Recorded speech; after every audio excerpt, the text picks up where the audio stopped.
This channel does not promote any violent, harmful, or illegal activities. All content provided by this channel is meant for an educational purpose only. Top quality और consistent performance के लिए सिर्फ silver pump नाम याद रखना। ফের Barrackpore commissionerate এলাকায় বিস্ফোরণ হলো আর এবার থানা থেকে মাত্র ঢিল ছোড়া দূরত্বে বহুতলের একটা ঘরের অংশ উড়েও চলে গেল। দেওয়াল ভেঙে জখম হয়েছেন বেশ কয়েকজন আর এই ঘটনায় জড়িত সন্দেহে স্থানীয় তৃণমূল কাউন্সিলরকে গ্রেফতার করেছে পুলিশ। তদন্তকারীদের সন্দেহ বোমা মজুত রাখা ছিল ওই বাড়িতে। হঠাৎ করে একটা আওয়াজ হলো, বিকট আওয়াজ হলো, ছাটকিয়ে এসে আমাকে লাগলো, আওয়াজ হয়েছে, রুম করে আওয়াজ হলো, মানে বাম ফুটে সেরকম আওয়াজ হলো। অনেকের তখনও ঘুম ভাঙেনি, আচমকায় তীব্র আওয়াজ।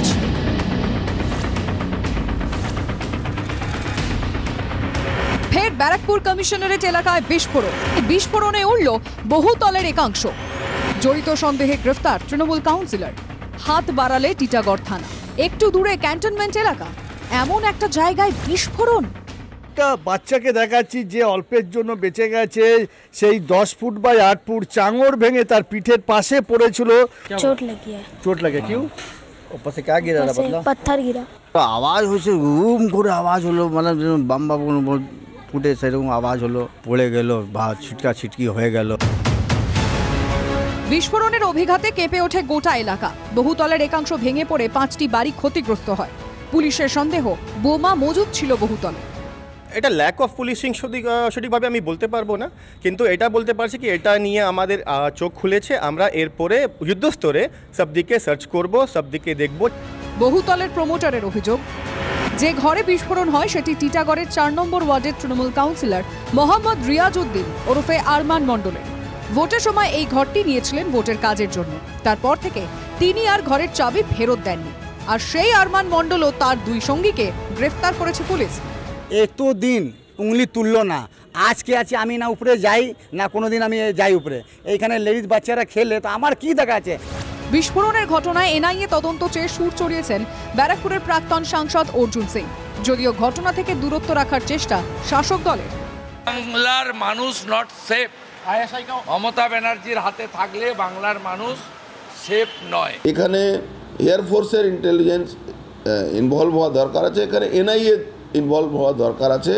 কেন এই অপরাধীটা, এই ক্রিমিনালটা, এর অনেক রকম যোগাযোগ বাংলাদেশের সঙ্গে আছে। যেই জড়িয়ে থাকুক, সে আমাদের দলের হোক বা অন্য দলের হোক বা কারোর পরিকল্পনা হোক বা অপরিকল্পনা হোক, যাই হোক, যদি কেউ এর সঙ্গে সত্যি সত্যি জড়িয়ে থাকে এবং এটা কোনো চক্রান্ত হয়ে থাকে, তার জন্য তার আইনত শাস্তি হবে। বারুদের স্তূপে ব্যারাকপুর কমিশনারেট, আবার বিস্ফোরণ, আর সেখানে জোরালো হলো শাসক জোট। অনন্ত চট্টোপাধ্যায়ের রিপোর্ট, TV9 বাংলা। এবার দেখুন মালদায় লঙ্কা কাণ্ড। রক্ত ঝরল কার? না শাসক দলের এক কর্মীর। ব্যাপারটা নতুন নয়, ওই জেলায় হতেই থাকে, তবে এবার কখন হলো একটু ভেবে দেখুন তো। মুখ্যমন্ত্রী মমতা বন্দ্যোপাধ্যায় উত্তরবঙ্গ সফরে ব্যস্ত, আর তার মধ্যেই উত্তরের এই জেলায় খুনোখুনি হয়ে গেল, প্রাণ গেল তার দলেরই এক কর্মীর। এরপরেও শাসকের মাথা ব্যথা যদি না বাড়ে, তাহলে আর বাড়বে কবে?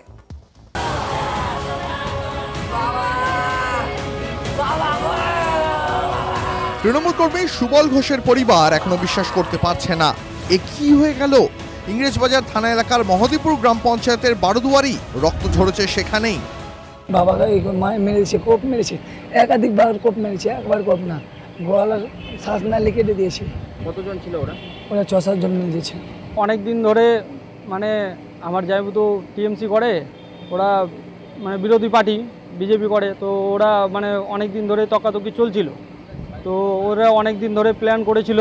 মারাত্মক অভিযোগ, হামলাকারীরা নাকি এলাকার বিদ্যুৎ সংযোগ বিচ্ছিন্ন করে তারপর তারা করে সুবল ঘোষকে। তিনি গিয়েছিলেন নিমন্ত্রণ বাড়িতে, কিন্তু ফেরা হলো না। পিছু ধাওয়া করে ধরে ফেলে দুষ্কৃতীরা, তারপর কুপিয়ে খুন। যারা খুন করেছে তারা বিজেপির সক্রিয় কর্মী বলে আমাদের কাছে খবর আছে। মালদা জেলায় পুলিশ প্রশাসন অত্যন্ত অ্যাক্টিভ। যারা এই নৃশংসভাবে খুন করেছে সুবলকে, তারা কঠোর থেকে কঠোরতর শাস্তি পাবে বলেই আমরা বিশ্বাস করি। আসলে আজকাল এই বিশ্বাস করাটাই মুশকিল। জানুয়ারিতে কি হয়েছিল? জেলার দাপুটে তৃণমূল নেতা দুলাল সরকারকে মরতে হয়েছিল কিভাবে? প্রাণে বাঁচতে দৌড়ে দোকানে ঢুকে যান তিনি। তাড়া করে সেখানে ঢুকে তাকে গুলি করে মেরেছিল দুষ্কৃতীরা। তারপরেও একের পর এক খুন হয়েছে। জেলায় এটাই যেন রোজ নামচা। বিজেপির অভিযোগ দায় সম্পূর্ণ তৃণমূলের, এক্ষেত্রেও তাই। তৃণমূলের নেতৃত্ব যখনই সক্রিয় হচ্ছে ওই এলাকায় তখনই একটার পর একটা খুন, রাহাজানি, মার্ডার, সমস্ত রকম সমাজের যে কাজ, নোংরা কাজ, সেই কাজ আবার মোহদীপুর জুড়ে উঠে আসছে। খুনের ঘটনায় শাসক বিরোধী চাপানোতর নতুন কিছু না, কিন্তু প্রশ্ন হলো পুলিশ প্রশাসন কি করছে এমন একটা সময় যখন মুখ্যমন্ত্রী নিজে উত্তরে, তখন আইন শৃঙ্খলার ক্ষেত্রে এ কেমন ছবি উঠে আসছে। দুলাল সরকারের স্ত্রী চৈতালি ঘোষ সরকার সবে জেলা কমিটির চেয়ারম্যান পদে বসেছেন, তখনই এমন ঘটনা। রক্ত ঝরছে তৃণমূলেরই, কি প্রমাণ হচ্ছে এতে? মালদা জেলা অপরাধীদেরই স্বর্গরাজ্য। এবার যে খবর দেব সেখানেও শাসক দলের একজন কর্মী, একজন নেতা, তিনি উঠে এলেন অভিযুক্তের তালিকায়। কি করলেন না, নিজের নিরাপত্তা রক্ষী তাকেই গুলি করে দিলেন, এমনই অভিযোগ রয়েছে এই তৃণমূল নেতার বিরুদ্ধে। গ্রেফতার করা হয়েছে নদিয়ার করিমপুর 2 নম্বর ব্লক পঞ্চায়েত সমিতির সভাপতি সাজিদুল হক শাহকে। অভিযোগ, মদ্যপ অবস্থায় পরিবারের লোক সহ নিজেরই নিরাপত্তা রক্ষীকে গালিগালাজ করতে থাকেন। পরিস্থিতি উত্তপ্ত হয়, দেহরক্ষী জাহাঙ্গীরকে আচমকাই লক্ষ্য করে গুলি চালিয়ে দেন। গুলি লক্ষ্যভ্রষ্ট হয়, তাই প্রাণে বেঁচে যান জাহাঙ্গীর।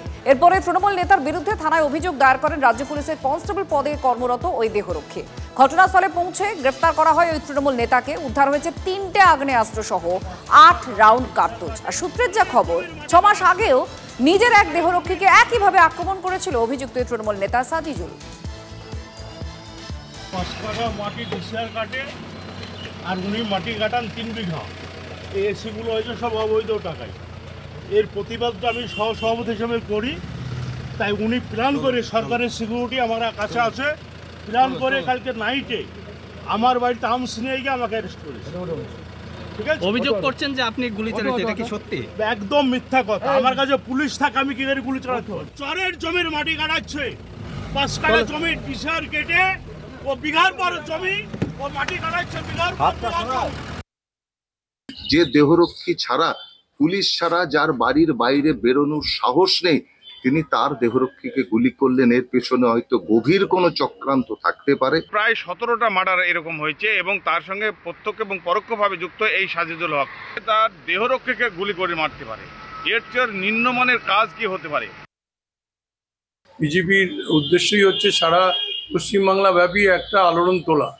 কিছু পেলেই তেনারা দলকে নিয়ে আসছেন এবং দলকে অভিযুক্ত করছেন। এ সম্বন্ধে ওনার কথায় আমি কোনো মর্যাদা বলতে চাই না। আদালতের বিচারাধীন বিষয় চলছে, আইনে যেটা হবে সেটাই হবে। ক্লাস 10 ও ক্লাস 12 এর পরীক্ষা শেষ, রেজাল্ট আউট। এরপর কি পড়বেন, কোথায় পড়বেন, সুযোগ সন্ধান এখন হাতের মুঠোয়। TV9 বাংলা এডুকেশন এক্সপো 2025, কলকাতার সবচেয়ে বড় এডুকেশন এক্সপো। ডিগ্রি না ডিপ্লোমা, কোন কোর্স করবেন, কিভাবে প্ল্যান করবেন নিজের ক্যারিয়ার, সব প্রশ্নের উত্তর একটাই। TV9 Bangla education expo. একই ছাদের তলায় থাকছে নামকরা সব ইঞ্জিনিয়ারিং কলেজ, বিশ্ববিদ্যালয়, মেডিকেল ও ম্যানেজমেন্ট ইনস্টিটিউশন।